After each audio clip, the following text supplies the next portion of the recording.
provavelmente, muitos de vocês, na vida real, sentassem antes do que sentaram.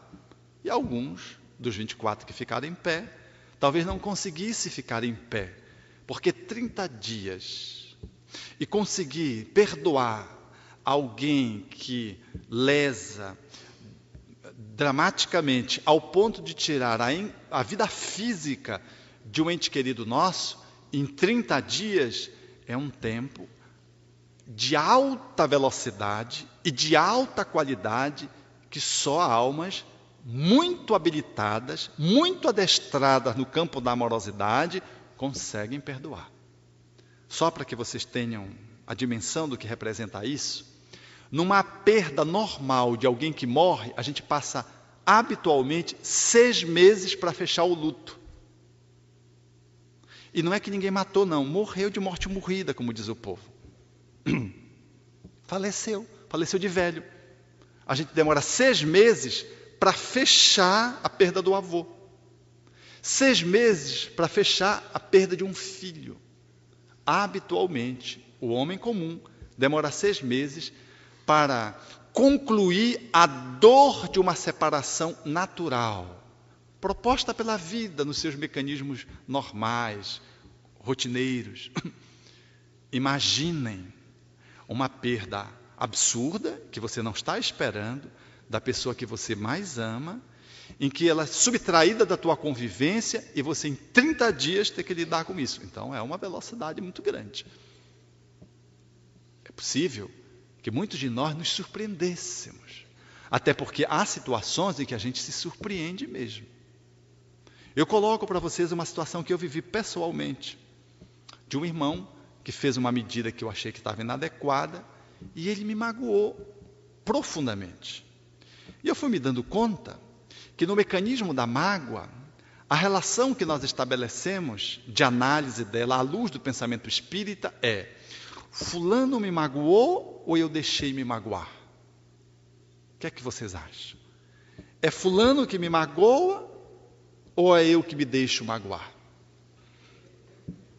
Mahatma Gandhi dizia: ninguém é capaz de te magoar sem a tua permissão. Ou seja, nós damos o consentimento para que a lesão se estabeleça em nós. Esse raciocínio que parece apenas um jogo de palavras, não é.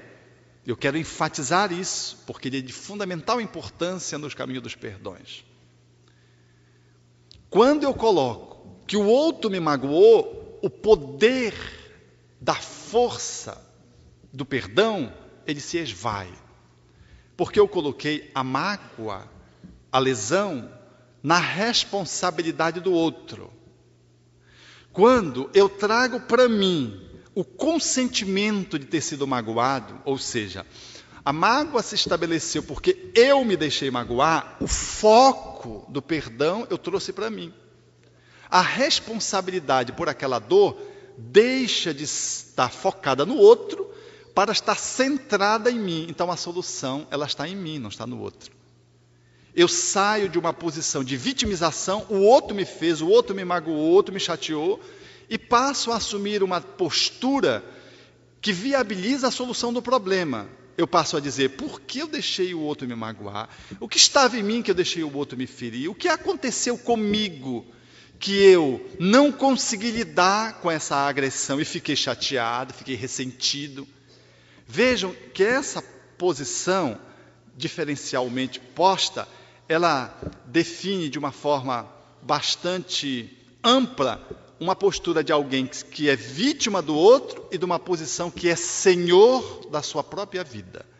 Só perdoa quem assume a postura de ser senhor da sua própria vida.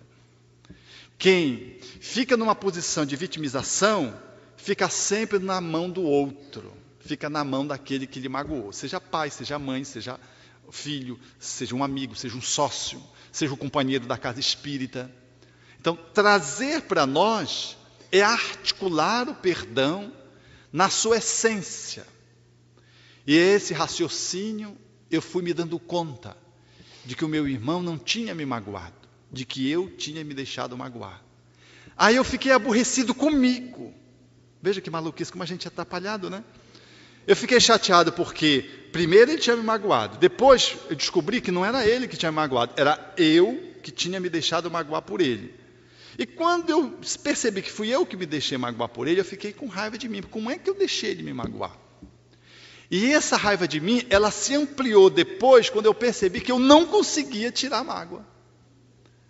E eu fui me dando conta de que eu era, o que sou, um espírito com essas limitações. Aí eu procurei ajuda, eu fiz aquilo que Jesus propõe, que Kardec coloca no Evangelho segundo o Espiritismo. Eu fui conversar, buscar ajuda, buscar apoio.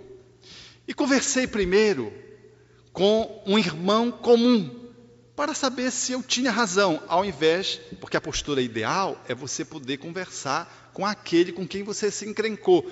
Eu busquei uma saída mais lateral. Depois eu fui entender o meu movimento. Fui conversar com o irmão e com a minha cunhada. Gente, eu fiquei me dando conta que eu estava muito magoado. E fiz o desabafo e tudo bem. Passado alguns dias, nós estávamos no jantar familiar. Eu cheguei, falei com todo mundo. A minha cunhada se aproximou e disse: mano, tu ainda estás magoado, não estás? Eu digo: eu estou. Ela disse: estás. Eu disse: mas por quê? Ela disse: tu viste como tu trataste do teu irmão? Eu não tinha me dado conta. Aí eu fiquei mais chateado comigo.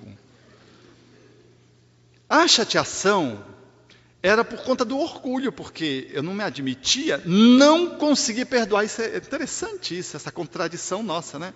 Porque a dificuldade para a gente perdoar, ela está centrada fundamentalmente no orgulho e no egoísmo. Mas o orgulho é o principal inimigo do perdão. É o orgulho. E eu estava centrado no orgulho. E olhar para o meu orgulho era uma estratégia de solução, mas muito dolorosa, muito difícil.